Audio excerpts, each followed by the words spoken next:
Silent Hill, a franchise that needs little to no introduction, has been monumental in the development of the survival horror genre, and a pioneer in the psychological horror genre. The latest game in the franchise has finally come out, the long-awaited, for me, Silent Hill 2 Remake. Now, today, someone you almost guaranteed do not know will be talking at you about their first impressions on the Silent Hill 2 Remake that just came out. I love Silent Hill. Although I may not have played the original PS2 games, I have played the Silent Hill HD Remaster Collection, unfortunately, and what actually really got me into the series was Dead by Daylight.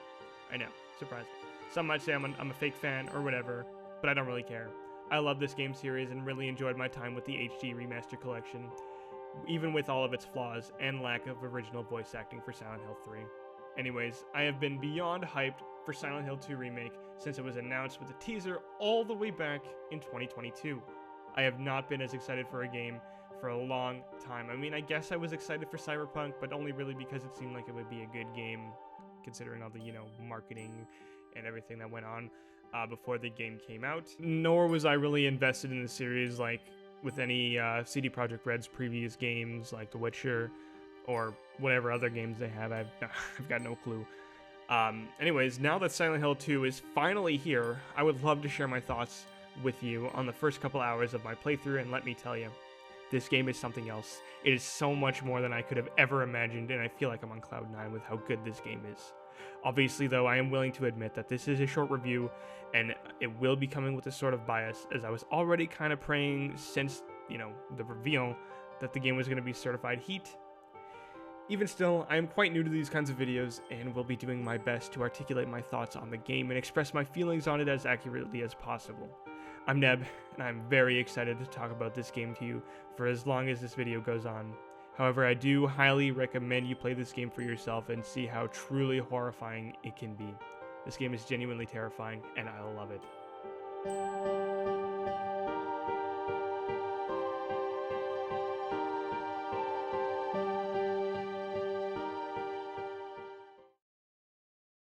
I want to start this off by warning you that there will be some spoilers, as most of what I'll be covering is just within the first couple hours.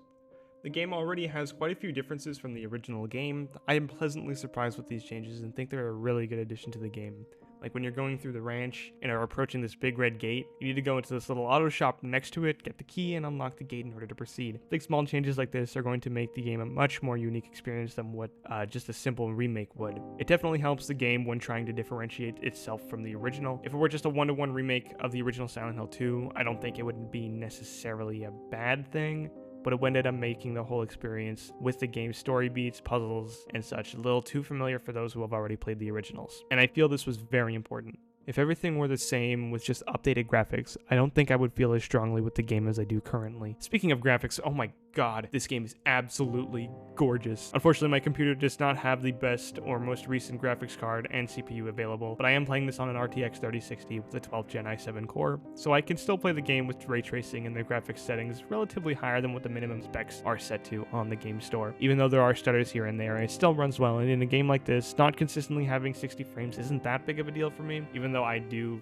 mostly get the 60 frames most of the time. It's not like the game ever dipped below 30 frames on my playthrough, except maybe when transitioning into a cutscene. On another note, the attention to detail and set dressing in this game is actually off the charts. All the little messes and areas you wouldn't see in the original games due to the camera angles look so good. It makes me feel as though I am the one exploring Silent Hill, even though I technically am. The environment and the fog, oh my god, the fog, it's so good. You can kind of notice it once you arrive at the town, but it kind of moves around you. As you're walking to the town from the observatory, you can see it slowly creep up and build up on you and watch it consume everything once you fully arrive in front of the flower shop. It obscures the area so well and makes the game that much more horrifying. And in my opinion, the fog is definitely one of, if not the most important part of this game, and I feel like Bloober Team absolutely knocked it out of the park with the way the fog was handled. The fog is incredibly immersive and makes the game feel so much more unnerving and nails the atmosphere that the original game had. I cannot get over how well it was done. Now, to be completely honest, the gameplay is nearly what I expected. There wasn't really much that had to be done to improve on the original tank control system. Even though I honestly really like that style of control, the remake feels smooth and my controls feel like they have weight. Especially the combat, my swings feel like they are actually hitting them and have a sort of weight behind them. that the enemies actually feel my attacks. The way they react when they're getting hit is so visceral, and the sounds they make are seriously uncomfortable.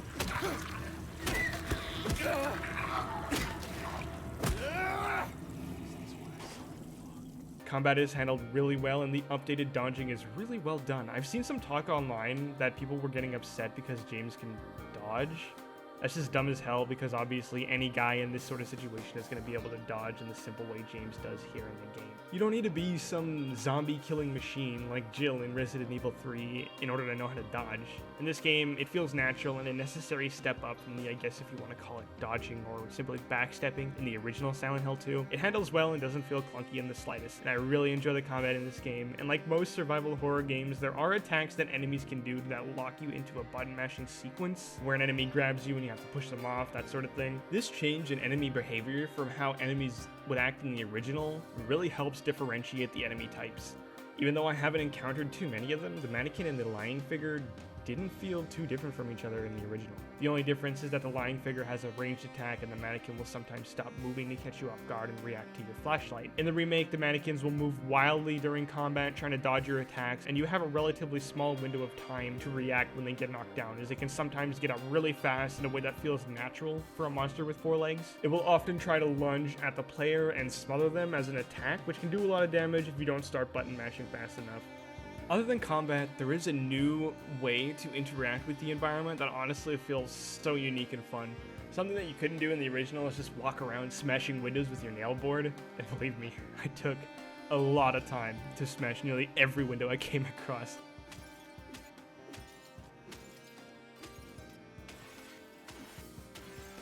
It was very fun and allowed you to find new items that are behind, like, say, a car window, or access a new area that were never explored in the original game. This addition to the traversal and interactivity with the map is very fun and makes exploring the town that much more interesting, because now you are on the lookout for any window that can be smashed, hoping to find another health item or a new area to explore.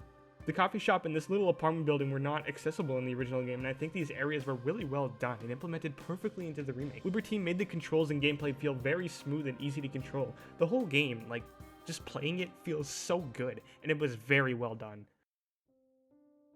Puzzles are a pretty big part of Silent Hill and most survival horror games in general. Now, with the first couple hours that I had played so far, I've yet to encounter that many puzzles. There is a small puzzle that includes the newly added music shop area and Neely's bar, where you have to grab half of a vinyl from the music shop, along with some vinyl glue, and then head over to Neely's bar to grab the other half of the vinyl. Attempting to insert the now repaired vinyl into the jukebox, but reveal that it's missing one of the buttons required to play it.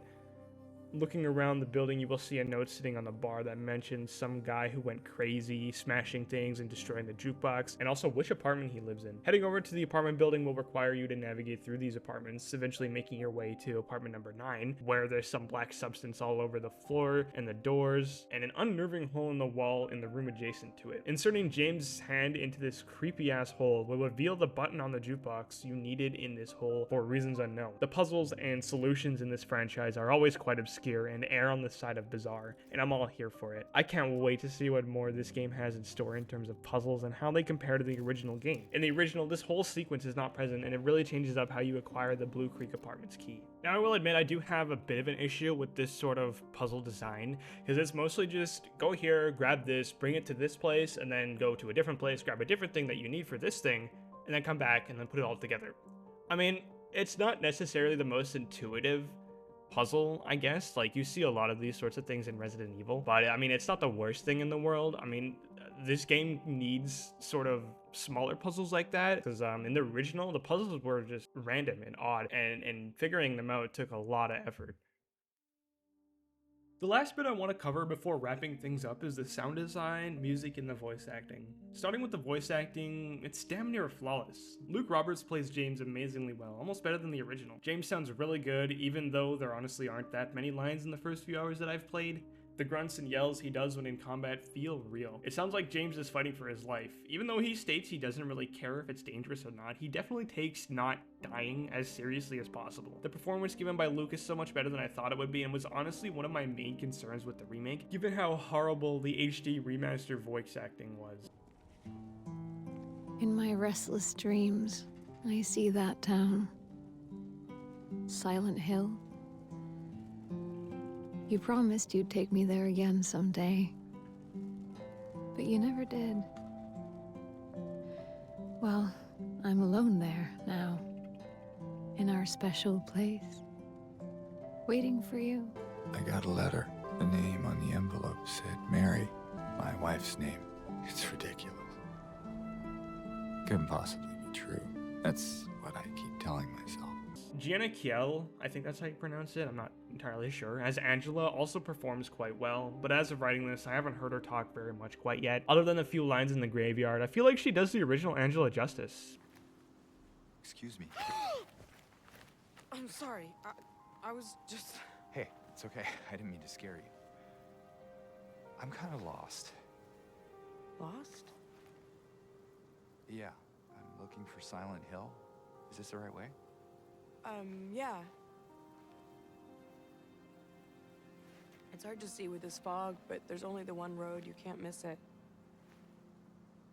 Thanks. But...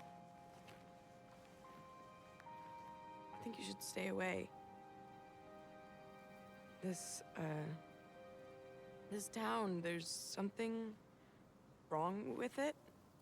And it's not just the fog, either. And speaking of Angela, I might as well bring this up real quick. I've seen a lot of people talking online about how bad her character model is, and even going so far as to say the game is ruined. If you are one of these people, I pity you. Judging your experience with and opinion of the game based on what this one character looks like is just kind of pathetic. It truly is not that deep, and honestly, she doesn't even really look that bad. Don't let these kinds of people ruin your experience with the game if you plan on playing it. Anyway, tangent over, sound design time. The sound in this game, from the ambience to the effects, are all so wonderfully done and genuinely sound like, well, music to my ears. Just have a bit of a listen to some of the ambience and sounds of this game.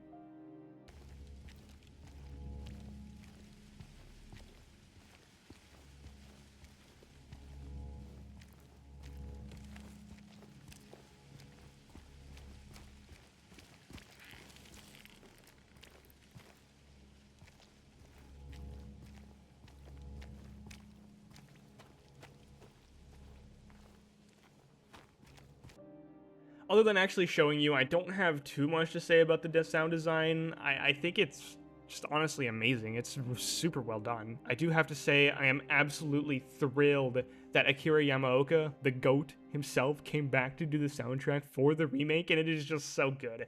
I've seen some people complaining about the music not being the exact same as the original, but what did you expect? I honestly think he did a much better job this time around for the remake and building off of what made the original soundtrack so good.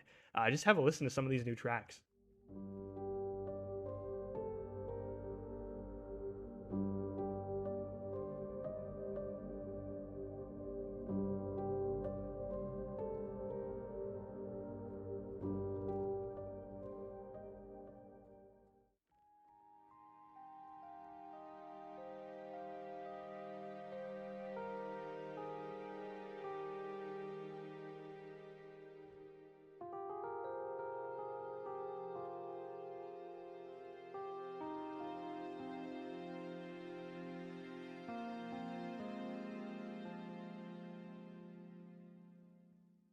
And finally, I want to begin my conclusion by saying that the Silent Hill 2 remake is so much more than I could have ever imagined. Bloober Team could have easily taken the route of adapting the same story beats, puzzles, and the premise without changing anything.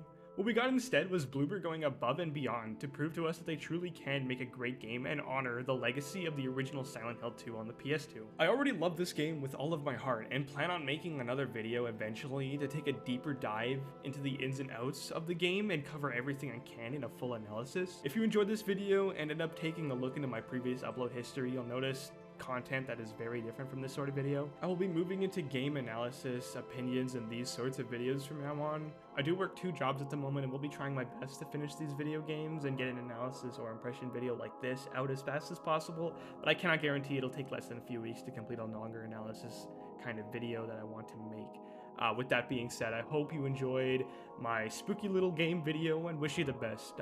Seriously though, play Silent Hill 2. You won't regret it.